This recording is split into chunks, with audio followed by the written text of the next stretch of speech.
서울 혁신파크 부지 재개발 사업을 둘러싼 은평 지역 시민사회 반발이 계속되고 있는 가운데 서울 혁신파크 부지 용도를 서울 시민이 결정하고 시민이 직접 운영하는 공간으로 만들어야 한다는 주장이 나왔습니다.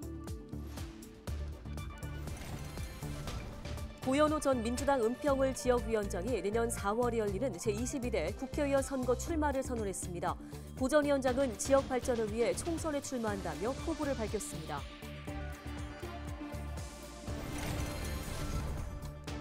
양천구가 고독사 예방을 위해 1인 가구 실태 조사에 나섭니다. 조사 대상은 주거 취약 지역에 살고 있는 중장년 1인 가구 4천여 세대입니다.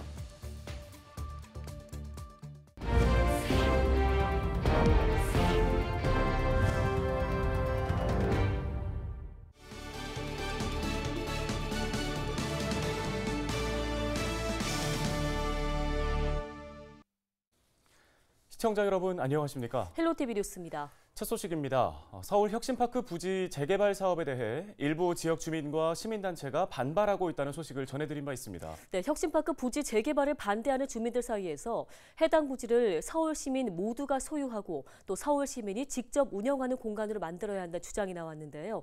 손성혜 기자가 취재했습니다. 시민의 공간으로서 서울 혁신파크를 어떻게 재구성할 것인가를 주제로 열린 토론회. 공공토지 등 공공재 이용에 대한 인식 전환의 필요성이 제기됐습니다. 서울 시민이 용도를 결정하고 운영까지 맡는 공간을 만들어보자는 겁니다. 커먼즈 운동 같은 공공재와 공공토지가 어떻게 활용되냐는 문제를 시민들이 직접 결정하는 방식과 관련돼 조금 선진화된 패러다임 모델에 대한 접근과 고민이 전혀 더 필요하다. 시민들은 향유하는 정도, 이런 정도로 생각하는 게 아니라 다수의 서울 시민이 혜택을 받는 운영의 주체가 되어야 된다고 하는 이런 원칙을 가지고 서울시가 추진 중인 혁신파크 부지 재개발 사업의 핵심은 서울 서부권의 강남 코엑스 규모의 생활경제 문화 거점을 조성하는 겁니다. 혁신파크 부지에 대규모 상업시설이 들어올 경우 기존 지역 상권과 새 상업지구가 제로섬 게임을 벌일 가능성이 있다는 우려가 나왔습니다. 이 불광 여건의 매장형 빌딩의 공실률이 작년 4, 4분기 기준으로 14.9%예요. 서울 전체 매장형 빌딩 공실률이 9%인데 이거보다 훨씬 높은 거죠. 그랬을 때 기존의 불광 이역 인근, 그러니까 은평 관내로만 보더라도 이 구파발의 롯데몰이나 또 응암동의 이마트나 또 여기서 관내 불광동의 니시백화점이나 이런 상황에 또 주변의 재래시장들이 있는데 결국은 지금의 이런 상업부동산 시장의 동향이나 이런 것들을 봤을 때 만약에 이게 만들어진다고 하더라도 결국은 그런 대규모 복합 쇼핑몰들 주변 것들과 결국 제로섬 게임이 될 우려가 싶은 것이 아닙니다. 서울시가 내놓은 혁신파크 부지 재개발 사업 구상은 도시의 가치를 어디에 둘 것인가에 대한 논의가 배제된 일방적 도시계획이라는 비판도 제기됐습니다. 주민과 함께 성장하는 사회적 경제 도시 은평을 비전으로 제시하고 있고 은평구의 대표적 가치로 평가되고 있는 게 사회적 경제 활성화라는 것이고 그것의 장이 이 혁신파크라는 공간이었는데 이것을 일방적으로 폐기하는 도시계획이 정당한지에 대해서 우리는 당연히 물어야 합니다. 기후변화가 심각해지고 있는 상황에서 기후위기 대응 중심의 도시계획이 중요하다는 의견도 있습니다. 서울시도 국가하고 동일하게 2030년까지 40% 줄이겠다.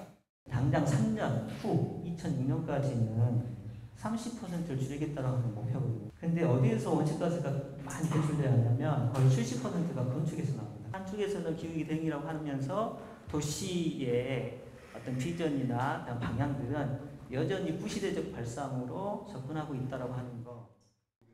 토론회 참석자들은 서울혁신파크 시민공간위원회 구성을 서울시에 제안하고 혁신파크가 공공의 공간으로 유지될 수 있도록 은평구에 보다 적극적인 역할을 요구한다는 데 의견을 같이 했습니다. 헬로티비 뉴스 손성혜입니다. 고현호 전 민주당 은평을 지역위원장이 내년 4월에 실시되는 국회의원 선거에서 은평구 을 지역 출마를 선언했습니다. 고현호 전 위원장은 1일 자신의 사무실에서 기자회견을 열고 지역 발전을 위해 총선에 출마한다며 포부를 밝혔습니다. 대한민국 민주주의 회복과 전쟁이 없는 평화로운 한반도를 이룩하고 고금리, 고환율, 고물가로 신음하는 민생을 살리고 수십 년간 정체되어 온 은평의 발전을 견인해내기 위해 제22대 국회의원 선거 은평을 지역에 출마를 선언합니다. 고 전 위원장은 서북부 지역 교통난 해소, 북한산 케이블카 설치 등을 주요 공약으로 내세웠습니다. 스위스, 프랑스 자연 보존이 잘 되고 있는 이런 나라들에서도 그 역으로 케이블카가 가장 많습니다. 안전하고 자연에서는 안 되는 방향으로 그 기술 검토를 충분히 할 예정이고요. 고연호 전 민주당 은평을 지역위원장은 지난 2016년 민주당을 탈당했다가 지난해 1월 민주당에 복당했으며 고 전 위원장이 출마를 선언한 지역은 재선인 강병원 의원의 지역구입니다. 양천구가 고독사 등 사회적 고립을 예방하기 위해 1인 가구 실태조사에 나섭니다.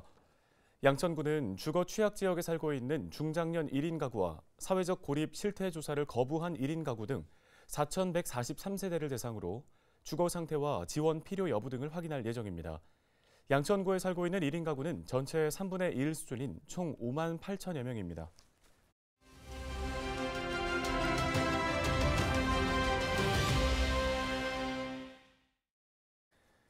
우울하다, 불안하다 또는 잠이 잘 안 온다. 주변에서 이런 얘기하시는 분들 많습니다.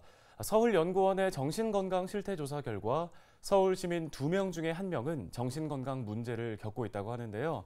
이렇게 많은 시민들이 정신건강 문제를 겪고 있는 이유는 무엇이고 또 어떻게 해결할 수 있을지 도움 말씀 들어보겠습니다. 네, 단국대 심리학과 임명호 교수가 전화 연결돼 있습니다.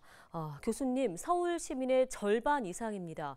외상후 스트레스, 우울과 불면증 등의 문제를 겪고 있는 것으로 나타났는데요. 이게 2명 중에 1명꼴이면 상당히 높은 수치인 것 같은데 결과 어떻게 보셨습니까?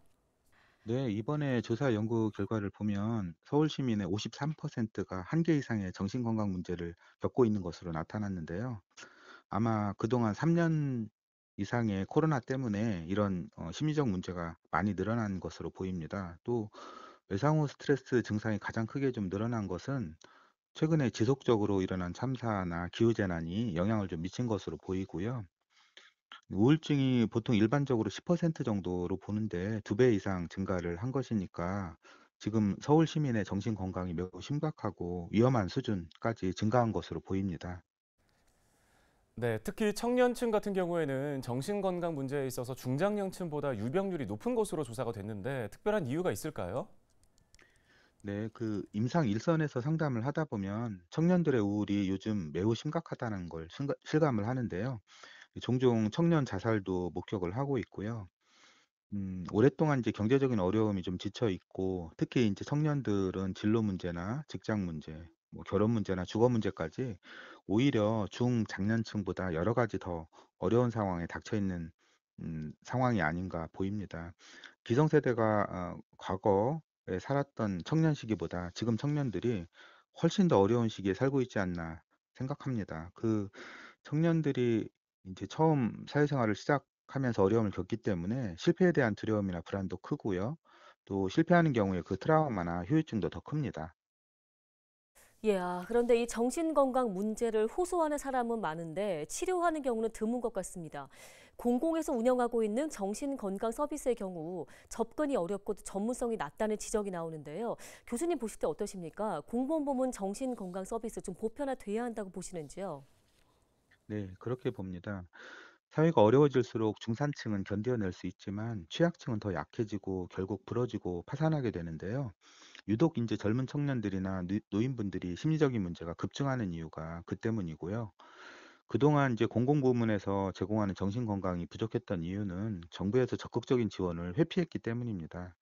만약 재정 지원이 적극적으로 이루어지고 지역마다 정신건강 상담이 어느 시간이나 자유롭게 보편적으로 이루어진다면 시민들의 정신건강이 훨씬 더 많이 좋아질 것입니다. 네, 알겠습니다. 누구나 정신건강에 대해서 편하게 접근할 수 있도록 대책이 좀 마련됐으면 좋겠습니다. 말씀 여기까지 듣겠습니다. 단국대 심리학과 임명호 교수였습니다.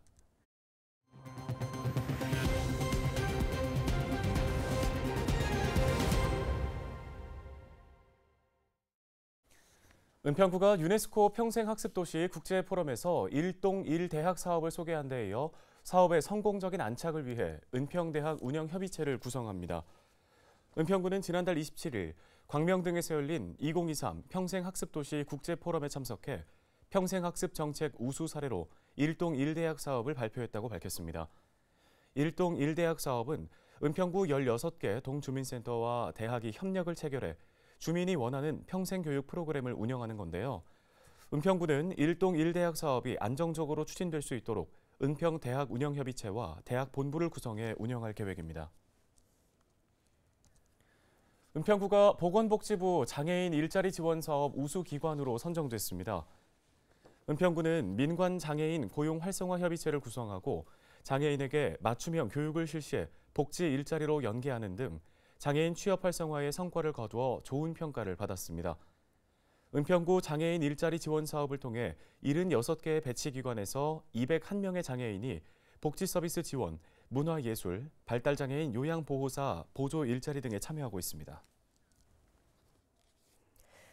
양천구가 20년 이상 된 아파트에 안전 점검을 실시합니다. 양천구는 오는 10일까지 2000년에서 2003년도에 준공된 아파트 66개 단지를 대상으로 전기와 소방시설 상태를 점검합니다.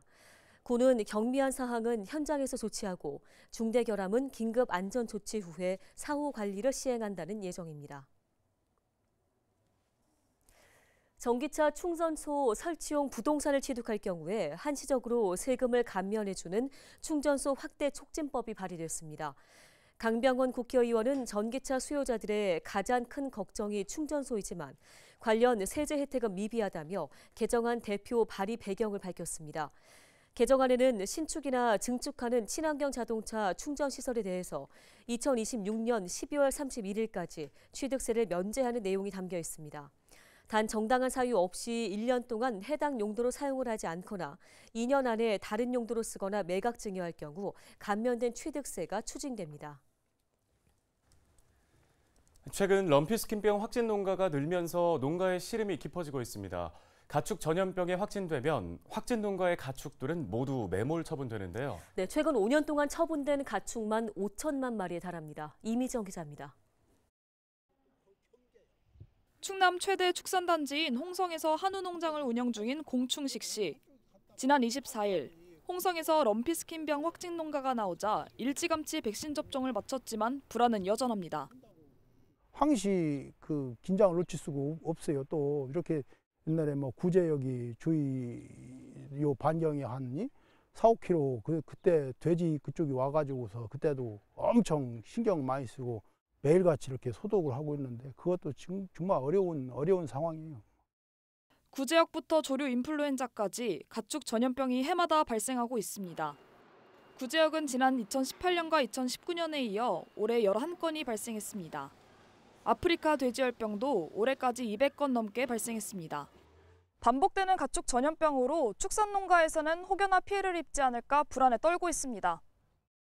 정부의 긴급 행동 지침 등에 따르면 확진 농가의 가축은 모두 매몰 처분됩니다. 지금 발생을 하는 양상이 지금 보셨지만 전국적으로 지금 확산이 되고 있는 상황이고요. 초기에 그 발생 농장을 살처분하지 않으면 그 매개를 통해서 수평 전파할 수 있는 질병이다라 보니까 일단은 저희들이 좀 약간은 그 과감하고 어떻게 보면 다소 무리가 있어 보이는 정책일지 모르지만 현재는 저희들이 초기에 대응을 하기 위해서는 일단 발생 농장은 살처분할 수밖에 없는 그런 상황입니다. 최근 5년간 가축 전염병으로 매몰 처분된 가축 수는 약 5천만 마리. 이번 럼피스킨병으로 처분된 소도 현재까지 4천여 마리입니다. 럼피스킨병을 제외하고 피해 농가에 지급된 보상액은 5년간 5천억 원에 달합니다. 하지만 피해 농가에선 제대로 보상이 되고 있지 않다며 보상 기준을 명확히 해야 한다는 요구가 계속되고 있습니다. 농가 입장에선 병에 걸리지 않는 게 최선인 상황.